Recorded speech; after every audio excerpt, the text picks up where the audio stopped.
अरे तू निकला और काए घर से, तेरे घर में छुप करके एक चोर आया, तू काए घर छोड़ आया। एक चोर आया, तू काए घर छोड़ आया। दोनों हाथ ऊपर उठा के हरि बोल।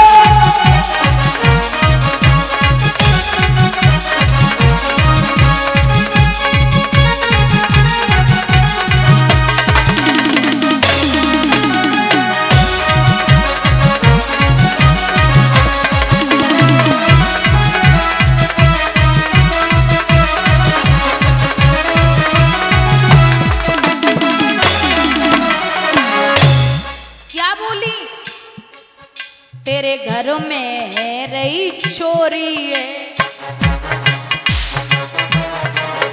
हाँ वो चोरी नहीं छिछोरी है।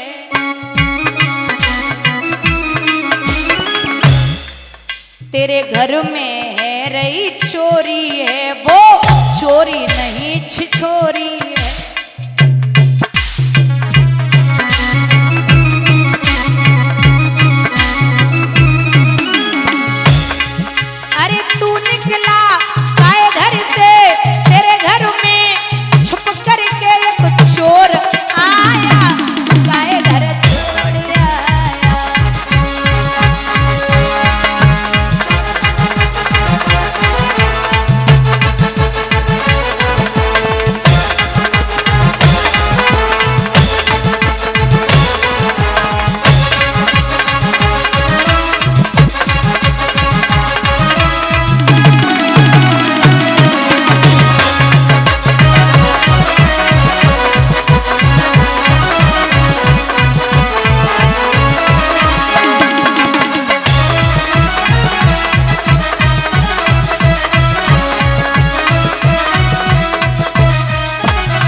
गौतम ऋषि उन्हीं पैरों आई, चंद्रमा भी भाग गए, इंद्र भी भाग गए। अपनी पत्नी से कहा कि मैं जानता हूं आप गलत नहीं हो, लेकिन समाज कभी नहीं अपना सकता। और समाज से याद आया कि जितना दबोगे, मतलब जैसे ये समाज है, समाज के लिए जितना इनके लिए डरोगे, कुछ भी करोगे, अगर मर भी जाओगे तब भी आदमी बाद में यही बोलेगा मरे तो गौ ढंग से नहीं मर पाओ, मर तो गया ढंग से नहीं मर पाया। मैं सुबह से शाम तक यानी कि 4 घंटे कथा श्रवण कराऊं तो 100 में, बाकी यहाँ तो बहुत अच्छा लग रहा है, शांति है, ठीक है, लेकिन 4 तो ऐसे आएंगे, या आएंगे 4 नहीं तो 2 तो ऐसे आएंगे जिन्हें कुछ भी असर नहीं होगा, उन्हें बुरा बोलना ही होगा, चाहे कितना भी मैं समझा लूं, लेकिन उनके दिमाग में कुछ भी असर होने वाला नहीं है। बस खुद को विद्वता दिखाएंगे, दर्शाएंगे आके, और यही बोलेंगे बस मैं ही विद्वान हूं, किसी और का असर उन पे पड़ेगा नहीं, चाहे लाख जतन कर लो आप। तो ये अपनी अपनी अपना अपना व्यक्तित्व है कि हमें क्या करना है, कैसे समझाना है। क्योंकि आपको बता दें, जैसे मान के चलो गांव में हाथी आता हुआ देखा होगा, हाथी बुजुर्गों, तो हाथी के पीछे आपने 10-20 कुत्ते भौंकते हुए जरूर देखे होंगे, होता है ना। लेकिन आपकी गलत फहमी है कि वो कुत्ते हाथी पे भौंक रहे, नहीं, वो कुत्ते हाथी पे नहीं भौंकते। वो कुत्ते जो हैं वो हम और आप हाथी को गणेश जी समझ के जो पूजा कर रहे हैं ना, जैसे बोलते गणेश जी हैं, तिलक लगा रहे, माला डाल रहे, तो वो कुत्ते हाथी को हाथी पे नहीं भोगते। वो सोचते कि हम 24 घंटा गांव में ही पहरा लगाए रहे, हमें तो रोटी ना डाली जाती, जो एक दिन के लिए खाएगा गांव में जाके तो माला डल रही है, पूजा चल रही है। तो दिक्कत उनकी ये है कि दूसरे का सम्मान उन पे हजम नहीं होता। गांव में 100 घर हो, 100 और 100 घरों में लाइट न हो, और एक कोई आदमी सौर ऊर्जा लगा ले घर में और लाइट आ जाए तो वो 99 घर ये नहीं सोचते कि हमारे घर में भी लाइट आ जाएगी, मैं भी थोड़ी मेहनत कर लूं। लेकिन वे 99 घर जरूर सोच रहे हैं ऐसा कौन सा दिन होवेगो जादन जाके घर की लाइट। ये आदत है, हम दूसरे के सम्मान से और सुख से बड़ी दुखी हैं, हम पे रहा नहीं जाता, कहीं ना कहीं बुराई करनी है, कैसे भी कर ले। क्योंकि आप एक बात और बताऊंगी, ये जो कान है ना, इन कानों को हमेशा अच्छा मत सुनाइए। ये कान जो होते हैं इनको हमेशा अच्छा मत सुनाइए, इनको बुरा भी सुनाइए। क्योंकि अच्छा ये सुनेंगे तो बुरा कौन पड़ोसी सुनेगा। अच्छा बुरा दोनों सुनाइए, जो अभिमान न हो सके। आप अगर अच्छा काम कर रहे हैं, क्योंकि जिसका नाम होता है वही बदनाम होता है। गली को स्वानु न जाने बाकी कोई बात नहीं करे, बोलिए गोविंद भगवान की। तो बस इतना याद रखिए। एक और उदाहरण छोटा सा, क्या मान के चलो 100 मेढक एक पहाड़ी पे चढ़ते, 100 पहले 1 गिरा, 2 गिरे, 10 गिरे, 20 गिरे, 50 गिरे, 70, 80, 90, 95, 99, बचा कितना है? 1। अब वो 1 मेढक पहाड़ी चढ़ रहा है, बराबर बराबर पहाड़ी चढ़ता जा रहा। तो 99 नीचे वाले कह रहे भैया इतना बड़ो बलवान कब से है, जब 99 नीचे आएगा तो कौन सा बड़ो बलवान है जो चढ़ जाए। लेकिन वो किसी की नहीं मान रहा, वो चढ़ता जा रहा है। जब पहाड़ी पूरी चढ़ गया तो एक संत जी ने कहा कि आप सबको पता है कि वो पहाड़ी क्यों चढ़ गया? बोले क्यों महाराज? क्योंकि वो इसलिए चढ़ गया, परीक्षित उस मेढक को सुनाई नहीं देता था।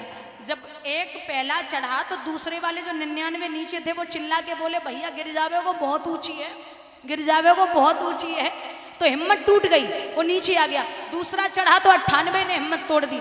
लेकिन जब 99 नीचे आए गए, जो 100वां था उसे सुनाई नहीं दे रहा, कितना भी चिल्लाते रहो हमें जो करना है वही करना है, बोलिए गोविंद भगवान की।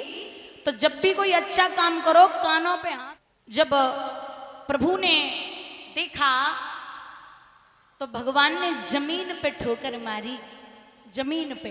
राम जी ने जब धूल के कण अहिल्या पे पहुंचे तो वो मानस रूप में स्तुति करने लगी, भगवान के परिक्रमा लगाए और उत्तरी दिशा में चली गई।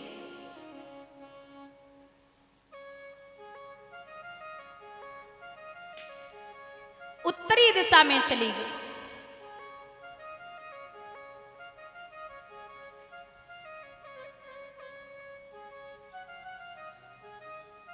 विश्वामित्र बोले कि मैंने देखा है आंखों से,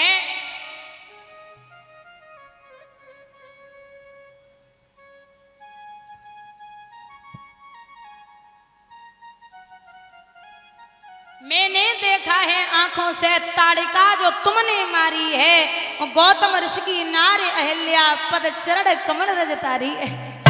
सुनता हूँ स्वामी जादू है, हे नाथ तुम्हारे पंकज में पत्थर में जान डालने की वो शक्ति नाथ है चरण में। जब ये कहा कि मैं समझ गया कि आपके अलावा उस धनुष को कोई नहीं तोड़ सकता। चलिए वहां से फिर आगे बढ़े, जनकपुरी में पहुंचे। अरे भैया मेला सा लग गया, 2 बालक आए हैं, एक श्याम रंग का है और एक गौर है, एक गोरा है, बड़े सुंदर हैं। लोग जब देखते तो टकटकी लगा के देखते रहते। वहां विश्वामित्र ने बिठाया, विश्राम किया रात भर।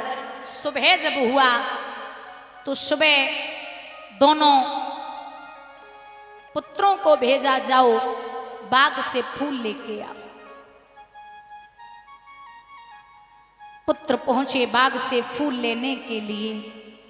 अब महाराज माता और राम जी रघुवंशी जब बाग में प्रवेश करने के लिए तैयार हुए तो ये जो चर्चा होती ना कि अब पत्थर की औरत बन गई भगवान के चरण की धूल से, तो माली के कान में पहुंची कि जो वही वाले हैं। माली बोलो कौन हो भाई? बोले फूल लेने गुरु जी की पूजा के लिए। रघुवंशी हो? बोले जी, अरे भाई हो ना जो पत्थर की औरत बना के आए हो? हाँ हाँ। लक्ष्मण बोले हाँ वो मेरे ही भैया हैं। अब राम जी तो समझ गए कि अगर जे बताए दी तो अंदर इंटरव्यू नहीं करने दिए, तो बोले इधर आओ। जी नहीं जाओगे। राम जी बोले क्यों? अरे मैं रघुवंशी, मुझे गुरुजी ने भेजा है। बोले फिर भी नहीं जाओगे? माली की इतनी। लक्ष्मण बोले ऐसे कैसे नहीं जाओगे, रोक के दिखाओ। राम जी बोले मामला ठंडे से निपटा लो, गुस्सा नहीं। क्यों? बोले एक काम करो, ये मैया जानकी का बाग है, तो आप जानकी मैया की जय बोलो और प्रवेश करो। वो ठीक है। लखन बोले मैं बोल दूं? मैं बोल दूं? बोले ठीक है बोलो। तो लखन बोले बोलिए जानकी मैया की। लखन ने जैसे ही जानकी मैया की जय बोली और प्रवेश करने के लिए राम जी भी चले।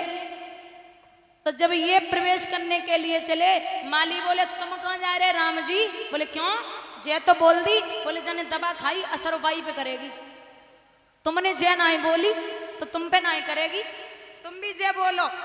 अब जय बोल के आगे बढ़े, फूल तोड़ रहे हैं चुन चुन के। और महाराज जब फूल तोड़े वो शुरू करो, इधर उसी बाग में मैया सीता गौरी माँ का पूजन करने के लिए चली। सखियां साथ में है, विद्वान लिखते